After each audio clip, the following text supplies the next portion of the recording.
చాలా బలంగా తీసుకున్నాం అధ్యక్షుడు. జనసేన పార్టీ కార్యాలయానికి వచ్చి ఆడపడుచులు ఎలా దెబ్బలు కొట్టారు, పోలీసులు ఎలా కొట్టారు అనేది నాకు ఇది వివరించే దృశ్యాలు అధ్యక్షుడు. అలాగే ఎలాగ వీళ్ళని వచ్చి ఎన్ని రకాల కష్టాలతో ఉన్నాం, మాకు ఏం చేస్తున్నారు అనేది మా జనసేన పార్టీ ఆఫీస్ దృష్టికి తీసుకొచ్చారు.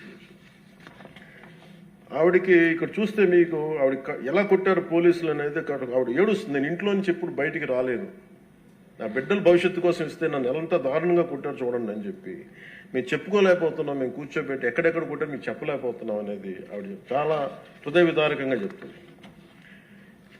ఈయన పాపం పనిచేసుకున్న రైతే, ఆయన మాకు ఎందుకు కాంపెన్సేషన్ ఇవ్వట్లేదు అని అమరావతి గురించి ఎందుకు మీరు కంటిన్యూ చేయారంటే ఆయన మీద దాడి చేసి రిపీటెడ్గా ఆయన కొట్టింది ఆయన చూపిస్తున్నారు.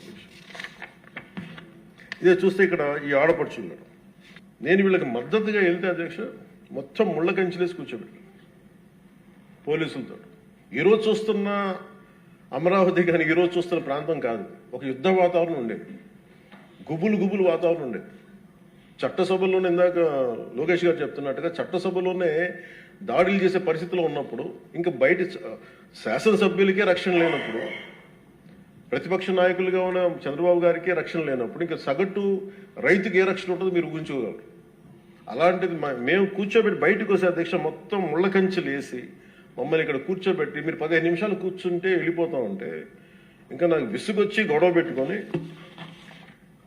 మీరు వదిలితే వదలండి, లేదంటే మీరు కంచెల నుంచి ఒళ్ళు చిరిగిపోయినా ముందుకెళ్తామని చెప్పి ఆ పొలాల మధ్యలో నుంచి వెళ్తే అప్పుడు కూర్చోబెట్టి గొడవ పెట్టుకుంటే పోలీసులు వెళ్తే వాళ్ళందరూ చెప్పుకున్న బాధ అధ్యక్ష, వాళ్ళ ఏడుపుల అధ్యక్ష, పాపం ఈ రైతులు కన్నీళ్ళు చాలా ఇవన్నీ ఆవేదన కలిగించింది. ఈ అబ్బాయి అయితే ప్రత్యేకించి నోటి మాట కూడా రాదు అధ్యక్ష. ఈ అబ్బాయికి బాధ ఎలా కొట్టారో కూడా అబ్బాయి చెప్పలు. ఈ అబ్బాయి వీళ్ళందరూ కూడా దళిత కులాలకు చెందిన కులాలు అధ్యక్ష. ఈ అబ్బాయికి మాట కూడా రాదు, ఏడుస్తా ఏం చెప్పాలో తెలియట్లా, భాష లేదు ఆ భావానికి, ఆ ఏడుపుకి, ఆ వేదనకి భాష లేదు. ఆ సైగలతోటి ఆ రాని వచ్చిన ఒక మోగ గొంతుతోటి మాట్లాడుతుంటే నా గుండె కరిగిపోయింది.